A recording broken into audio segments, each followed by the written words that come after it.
Welcome back to the deep dive. Today, we're tackling something. Well, it's a piece of philosophical thinking that's really intricate, really sophisticated, but also, frankly, potentially devastating for how we view philosophy itself. That's a good way to put it. It takes something fundamental about philosophy, this interconnectedness, something that we often find kind of cool, actually. Right, that sense of depth that everything links up. Exactly. But this argument flips it and says, nope, that very feature, it's actually setting us up for an epistemological disaster, a total breakdown. Wow. Okay, so the core idea is that philosophy being systematic, all the bits linking together, might actually make it impossible to rationally believe anything within philosophy. Precisely. The argument we're diving into tries to draw a direct line from what seems like a pretty obvious observation, almost a banal datum, as the source calls it, that philosophy is systematic, all the way to this really quite radical conclusion. Philosophical skepticism. Not just be careful, but you are rationally prohibited from believing any philosophical thesis, period. That is a huge claim.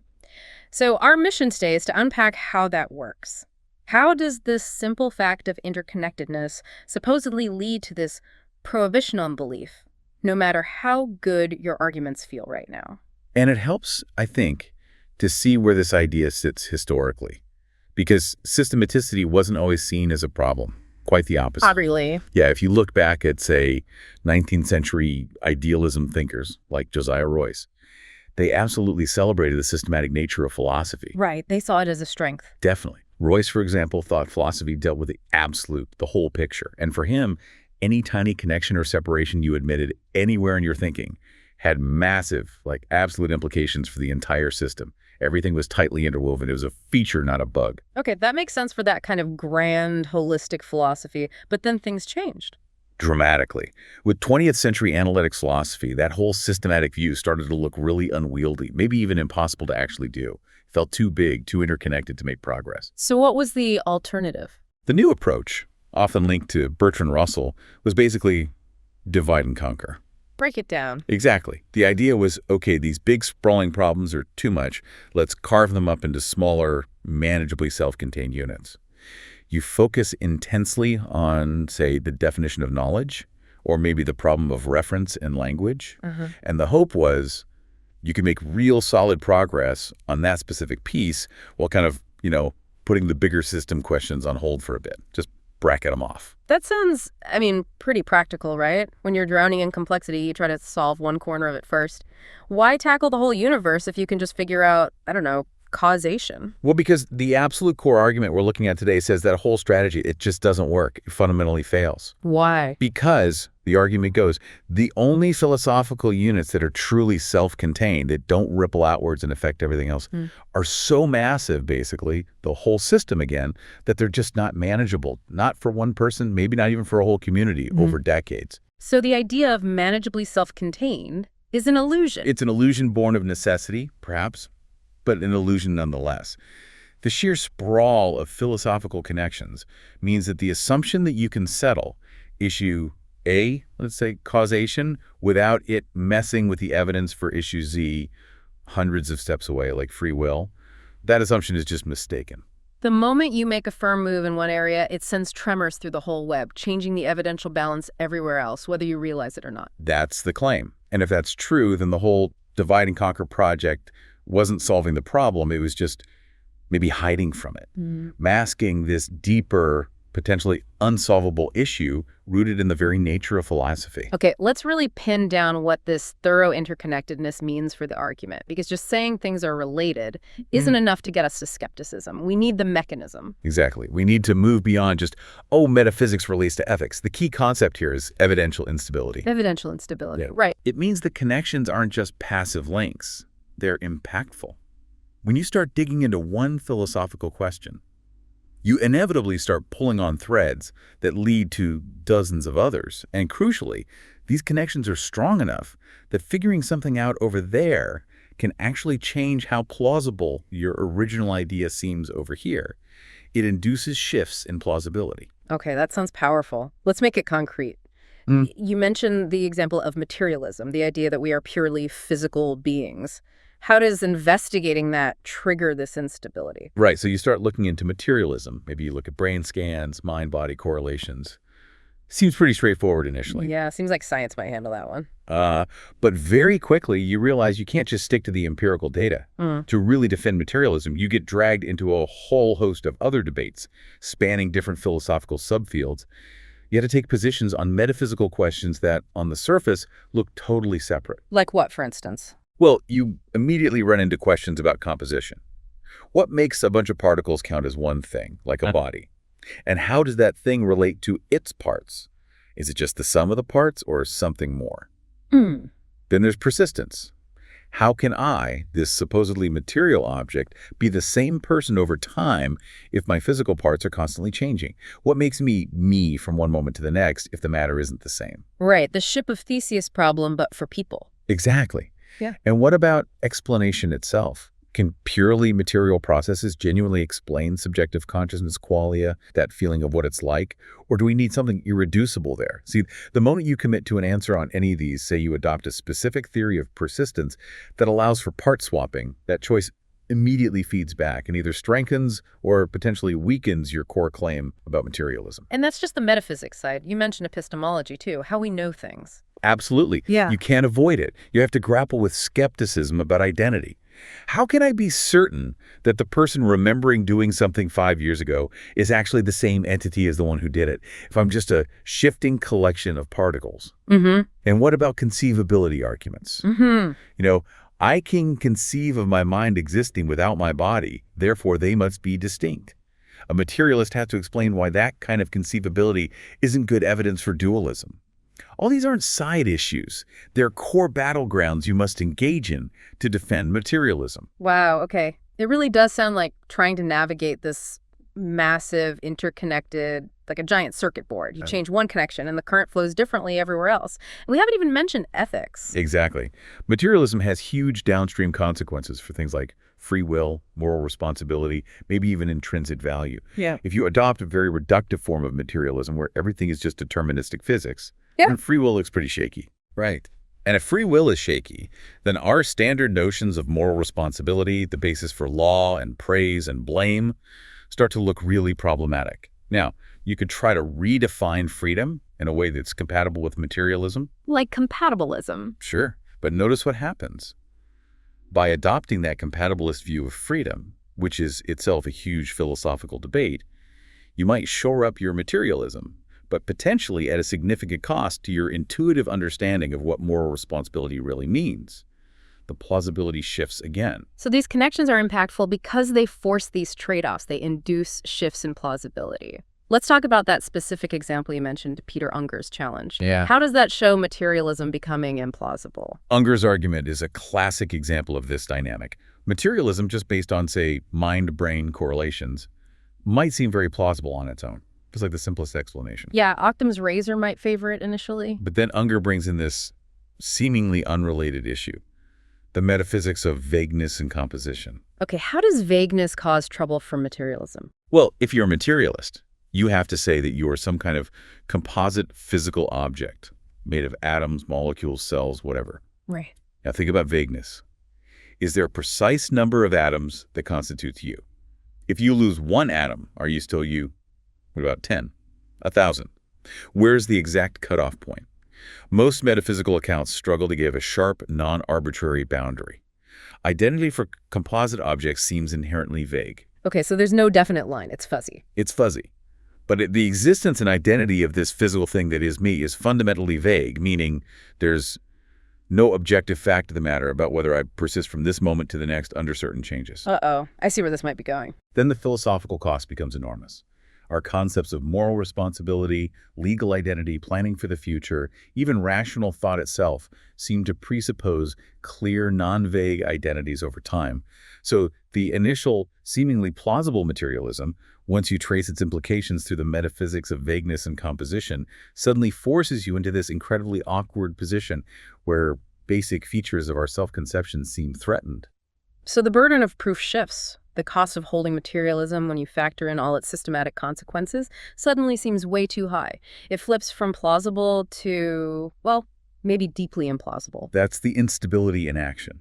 And this experience, this feeling that any answer you give over here creates 5 new problems over there, that things you thought were settled suddenly unravel. That's a pretty common feeling in philosophy, wouldn't you say? Absolutely. It's the whack-a-mole nature of philosophical problems. And the argument we're examining takes that common experience and elevates it. It says this isn't just a feeling, it's a structural feature. It leads to the key conclusion of this section. Philosophical inquiry is evidentially unstable. The claim is, no matter how much work you've done on a philosophical question, no matter how solid your current position feels, it's actually very likely that if you just keep pushing, keep chasing down the implications of your best view, you will eventually stumble upon some other connection, some other implication in a different area that forces a major rethink, a radical shift in plausibility. This inherent systematicity, this instability, ought to make an honest philosopher constantly vacillate, waver back and forth. Okay, let's accept that premise for a moment, that philosophical inquiry is inherently unstable. It forces this kind of vacillation. The really big question then is, how do we get from that to a rational prohibition on actually believing anything? Why can't I just believe something now, even if I suspect I might change my mind later? Right, that's the crucial leap. And to make that leap, the argument gets a bit more formal. We need to model the process of inquiry and introduce the idea of divergence. Okay, formalizing inquiry. How do we do that? So imagine your inquiry into some philosophical proposition, let's call it $. We can think about your rational confidence in Pylar as a likelihood, or a credence, basically a number between 0, certainty it's false, and 1, certainty it's true. Like probabilities. Kind of, yeah. Subjective probabilities reflecting your rational assessment of the evidence. Now, to connect this to actual belief, which isn't usually graded so finely, the argument uses a coarser model with 3 basic doxastic attitudes, 3 bands. Okay, moving from the number to the attitude, like belief, disbelief. Exactly. So you've got a lower band, let's say credence below 0.3, which corresponds to rational disbelief. Then there's an upper band, say above 0.7, corresponding to rational belief. And a middle. And the crucial middle band, between 0.3 and 0.7, where you're rationally required to withhold judgment. You're prohibited from either believing or disbelieving. Suspend judgment. Okay, so 3 zones. Disbelieve, withhold, believe. And in a normal, well-behaved inquiry, like maybe in science, you'd expect your credence to bounce around a bit at first. Sure, as new evidence comes in. But eventually, it should hopefully settle down into one of those bands, right? Or at least move steadily towards one end. Converge. That's the idea of a convergent inquiry, or maybe a monotonic one, where it just keeps going up or just keeps going down. But the claim here is that philosophical inquiry, because of that systematic instability we just talked about, is fundamentally different. It's divergent. Divergent, meaning? In the strong sense used here, that the inquiry never settles into any one of those 3 bands. It just keeps oscillating. It endlessly flip-flops. Your rational credence goes down into the disbelief band, then maybe up through withholding into belief, then back down again, maybe back up, potentially forever, as you keep broadening your investigation and uncovering more systematic connections. Wow. So it's not just unstable, it's pathologically unstable. It never finds peace. That's a really strong claim about the structure of philosophy itself. It is. And to make this idea stick, to show how you could actually get evidence for this kind of structural divergence, the argument uses this great thought experiment, the 800-year-old inquirer. Right, the immortal philosopher. Yeah. Let's walk through that. It seems key to understanding why divergence matters. Okay, so imagine you're this incredibly long-lived philosopher, maybe 800 years old, and you've dedicated your entire existence to answering just one big question. Is the universe the product of intelligent design, or is it just dumb luck, chance? Okay, a classic philosophical question. Right, so stage 1. For the first couple of centuries, maybe your knowledge is limited to Earth. You study biology, the intricate complexity of life, the apparent fine-tuning of physical constants that allow life to exist at all. The evidence looks pretty good for design. Seems orderly, purposeful. Exactly. Your credence in design is high. You're firmly in the upper band. It seems rational to believe in design based on this local evidence. Makes sense. Then what? Stage 2. Stage 2. Centuries pass. Technology improves dramatically. You invent powerful telescopes. Suddenly you can see billions upon billions of galaxies, countless stars, innumerable planets. Start doing the math. The sheer scale of the cosmos becomes apparent. The statistical argument kicks in. Right. You realize that even if the odds of a life-supporting planet like Earth are incredibly tiny, given the virtually infinite number of opportunities across the universe, it's actually not that surprising that one like ours would pop up just by chance. The local evidence for design gets kind of well, swamped by the cosmic perspective. So your confidence plummets. It plummets. Your credence drops way down, maybe into the middle band, withholding, or even the lower band, disbelief. Rationality now seems to demand suspending judgment, or maybe even believing it's all just dumb luck. Okay, a big shift. But the story doesn't end there. Stage 3. Stage 3. After another century or two of even more advanced observation, you make a stunning discovery. You map the precise locations of all the planets in the observable universe known to harbor life, and you find they're not randomly scattered. They form a colossal, perfectly coherent pattern spelling out the entire text of, say, the Vulgate Bible in giant Latin characters across the cosmos. Whoa, okay, that's a pretty specific evidence for design. Hard to explain by chance. Extremely hard. Your credence in design skyrockets way, way into the upper band. Belief in design seems overwhelmingly justified, maybe even rationally required. So belief again, but here's the twist, right?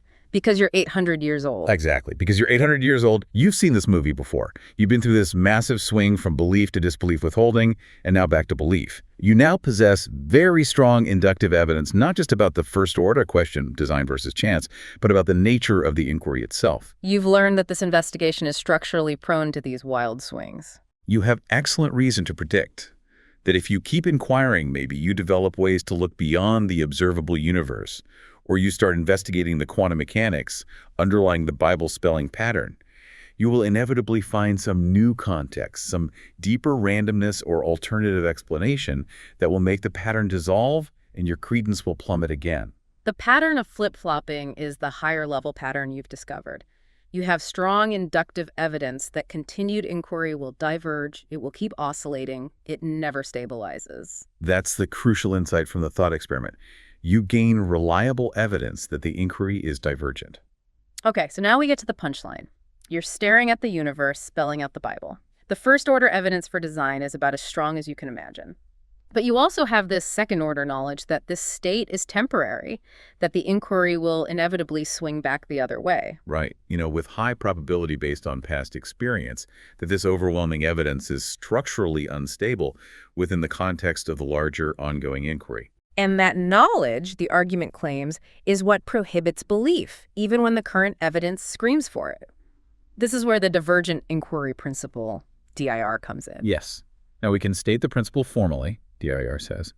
If your evidence makes it very likely that your own further inquiry into whether P is true would diverge, meaning it would oscillate indefinitely between belief, withholding, and disbelief, then you are rationally prohibited from believing P, and you're also rationally prohibited from disbelieving P. You must withhold judgment. But hang on, this feels really weird. If the Bible is spelled out across the galaxies right now, that's incredibly strong evidence now. Why should my prediction about what might happen if I inquire for another 100 years negate the rationality of believing based on the overwhelming evidence I currently possess? Shouldn't my belief just track my current best evidence? Why does the prediction force me into the middle band? That is absolutely the crux of it. It feels deeply counterintuitive. And this is why the defense of DIR is so important, and why it doesn't just rely on a simple claim that the higher order evidence about divergence somehow mathematically swamps or outweighs the first order evidence, the Bible pattern. That would be a messy calculation. So it's not about the evidence weights canceling out. Not directly.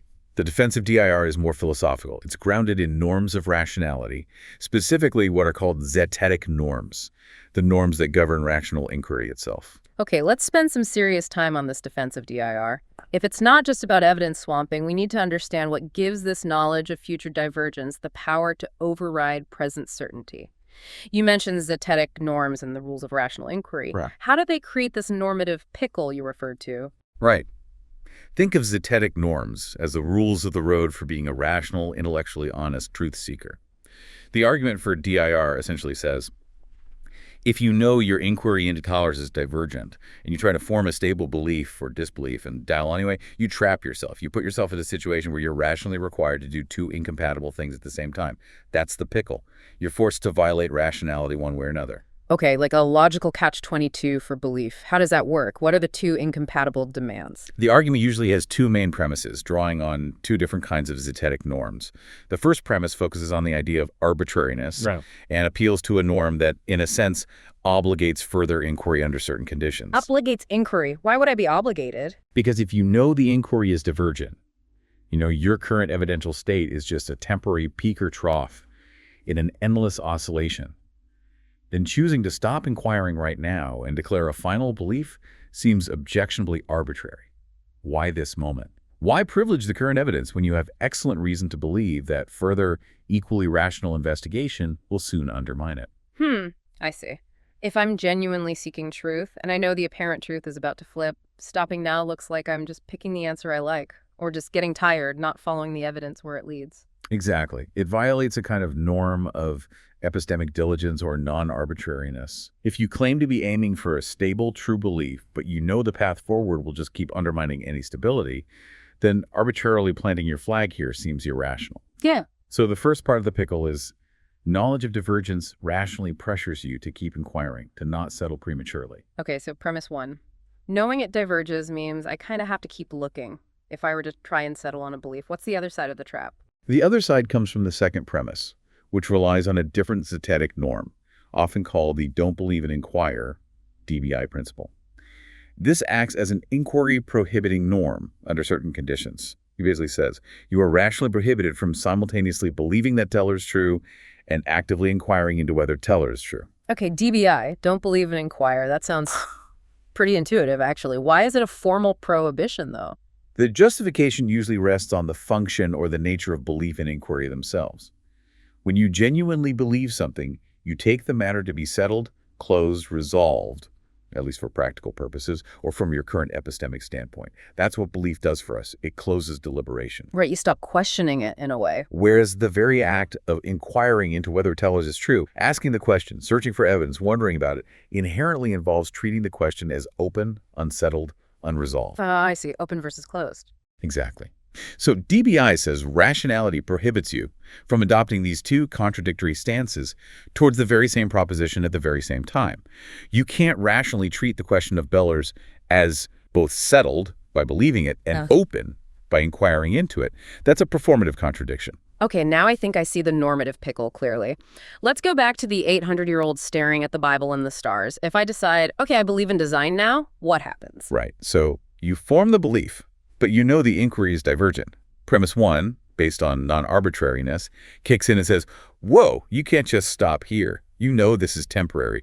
Rationality requires you to keep inquiring to see where this goes next. Okay, so I'm obligated to keep digging.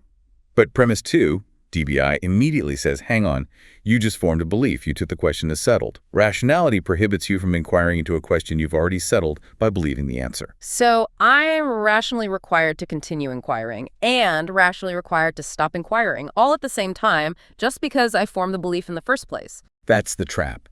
You're damned if you inquire, violating DBI because you believe, and damned if you don't, violating the non-arbitrariness norm because you know it's divergent.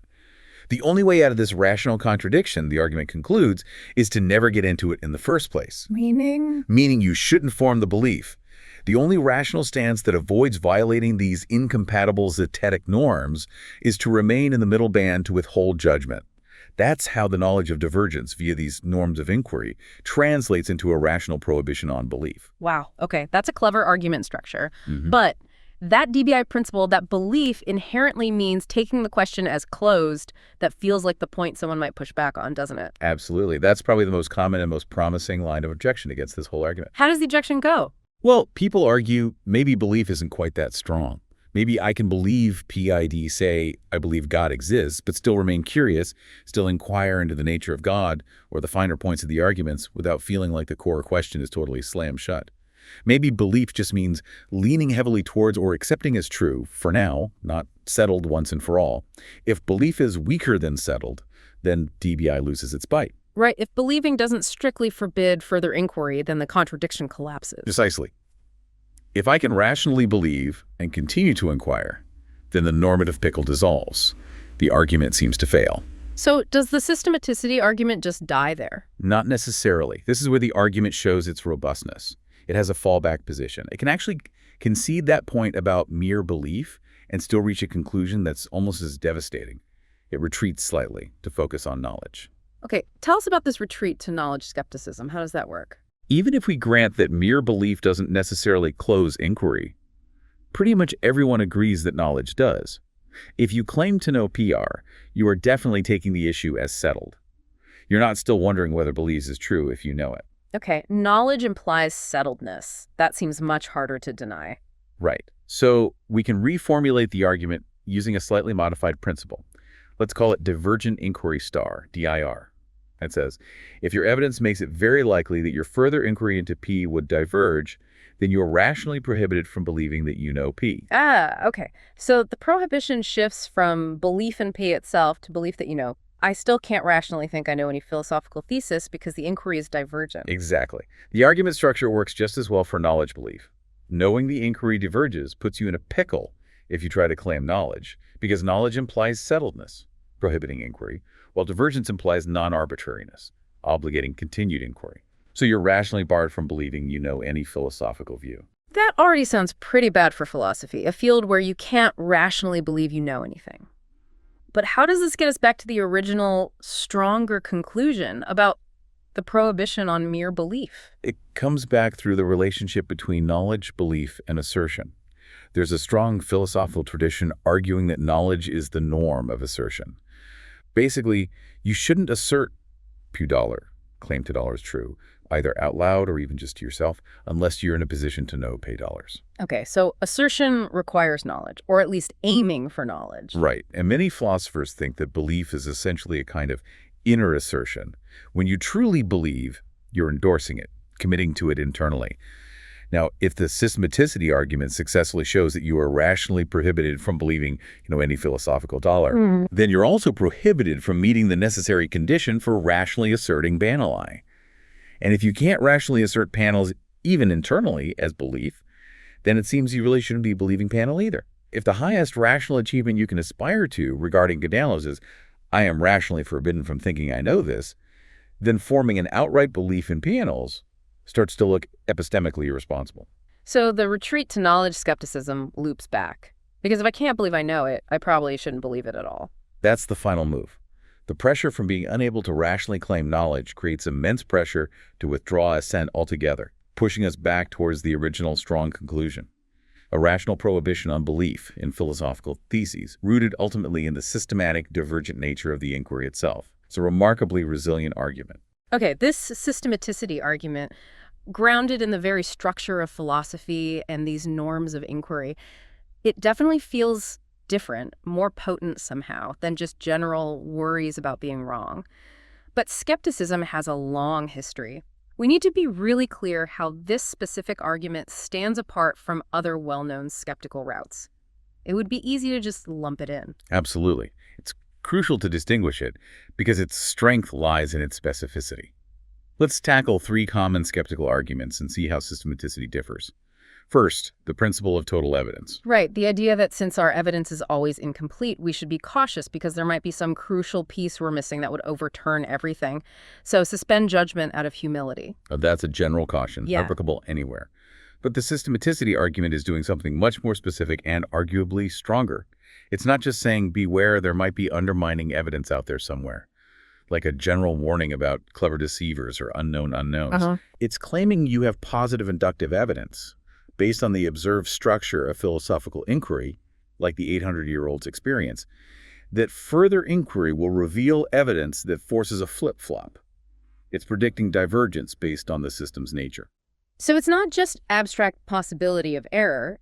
It's a specific prediction of instability based on the subject matter itself. Like the difference between saying, my car might break down someday, and saying, this make and model has a known defect where the engine will seize after 50,000 miles, and I'm at 49,900. That's a great analogy. The DIR principle gets its force because it singles out the potential evidence you would encounter if you continued your own rational inquiry down the path dictated by the systematic connections. It's not just generic doubt. It's doubt grounded in the predictable behavior of the system under investigation. That's far more targeted than just invoking total evidence. Okay, clear distinction there. What about the second one, the really old one, the Agrippin modes, or the Pyrrhonian skeptical trilemma? That feels like it has some overlap, especially with the idea of infinite regress. Yeah, there's a surface similarity because both seem to involve potentially endless chains.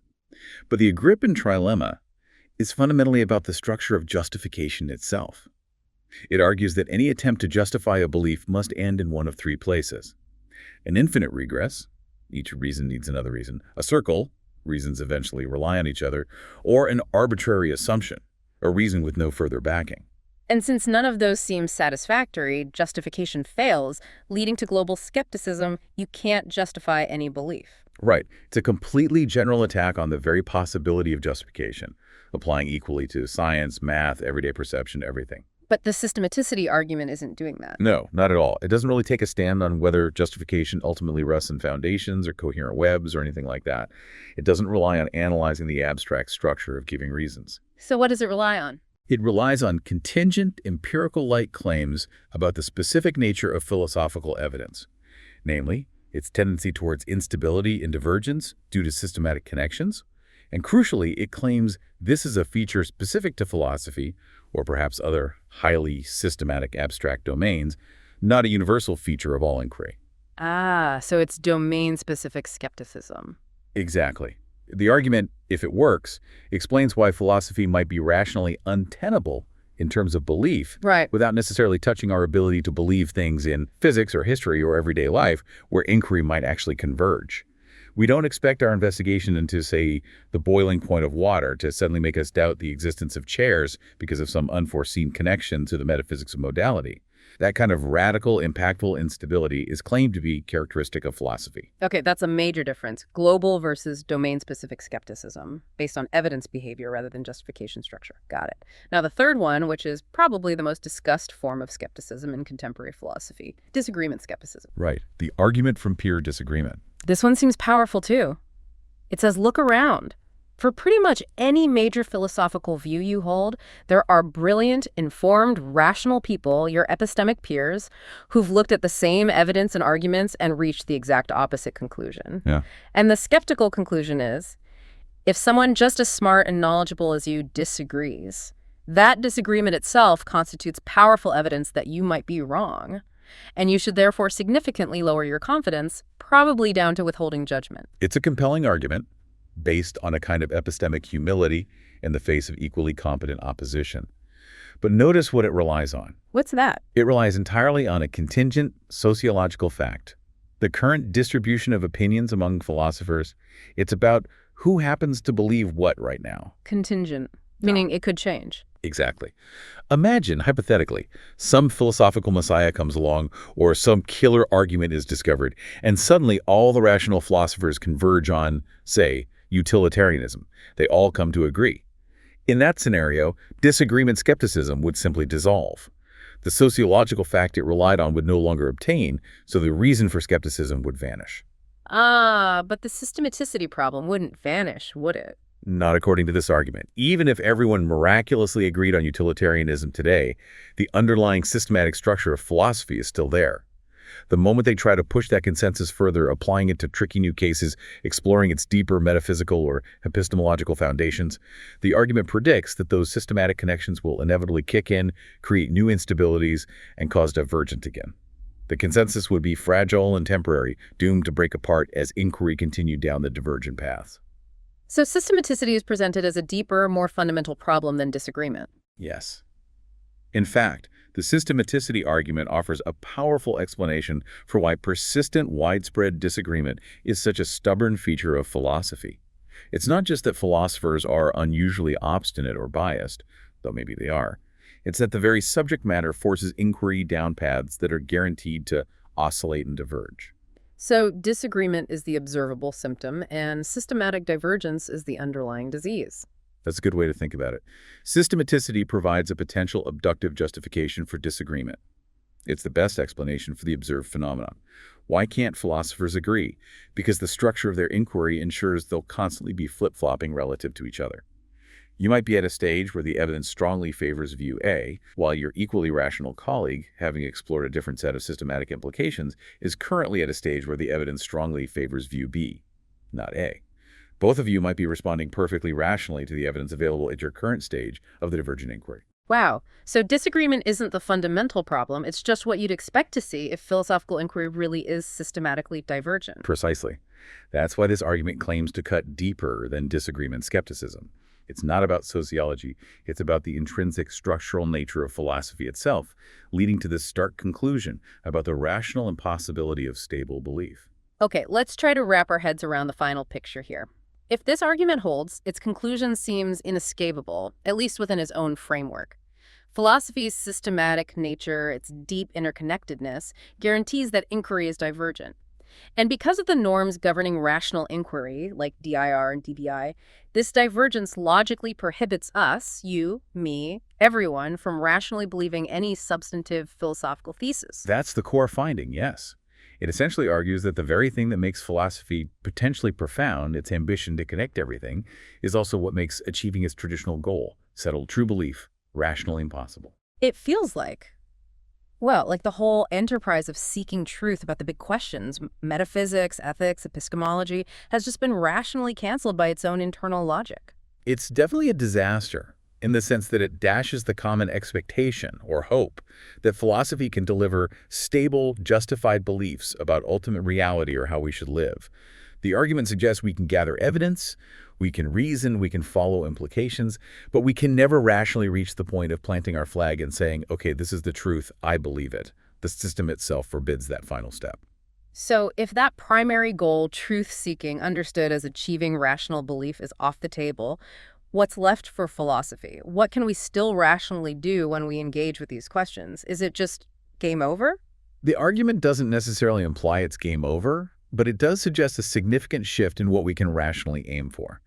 The sources proposing this kind of argument usually suggest several valuable philosophical tasks remain perfectly legitimate. Like what? Well, for one, we can still aim for reflective equilibrium.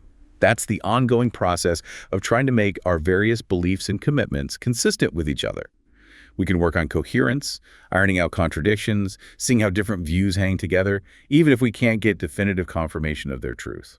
Okay, so we can work on the internal consistency and structure of our worldview, even if we can't be sure it corresponds to reality, like tidying up the house, even if we're not sure the foundations are sound. That's one way to put it. And relatedly, the process of inquiry itself remains rational and valuable. We can still uncover new questions, explore new arguments, map out the logical connections between different positions. We can determine what the philosophical possibilities are and what follows from what. So, charting the landscape of thought? Exactly. We can become experts at understanding the entailments. We can show with great precision, look, if you hold this specific view about metaphysical composition, then you are committed to these consequences for personal identity, and those consequences for moral responsibility. We can clarify the costs and benefits of adopting different starting points. So the goal shifts from finding the one true point on the map to creating the most accurate, detailed map of the entire possibility space, understanding all the potential routes and destinations without claiming to know the right one. That seems to be the kind of activity that remains rationally open, according to this line of thought. We focus on consistency, coherence, implication, and exploring the space of possibilities, rather than aiming for settled belief in a particular doctrine. That definitely changes the feel of the enterprise. Which leads us, I suppose, to a final, maybe unsettling thought for you, the listener, to chew on. It really gets to the heart of why we find philosophy so compelling, or maybe frustrating. If the systematicity argument is right, if the best we can rationally do is map the possibility space, understand the connections, achieve coherence, but never rationally settle on the truth about these ultimate concerns, does philosophy still matter in the way we perhaps hoped it would? Does it lose some of its urgency or significance if belief is off the table? Or perhaps, is the real value, the real excitement, not in the destination, which the argument says is unreachable, but in the journey itself? Is the true rational goal of philosophy actually the intellectual thrill of navigating this incredibly complex, systematic, endlessly unfolding divergent inquiry? Maybe the endless questioning is the point. Maybe the satisfaction comes not from believing the truth, but from deeply understanding the intricate reasons why such belief might be rationally forbidden to us. A very philosophical conclusion in itself. Something for you to definitely mull over as you continue your own, perhaps divergent philosophical inquiries. Indeed. Until next time on the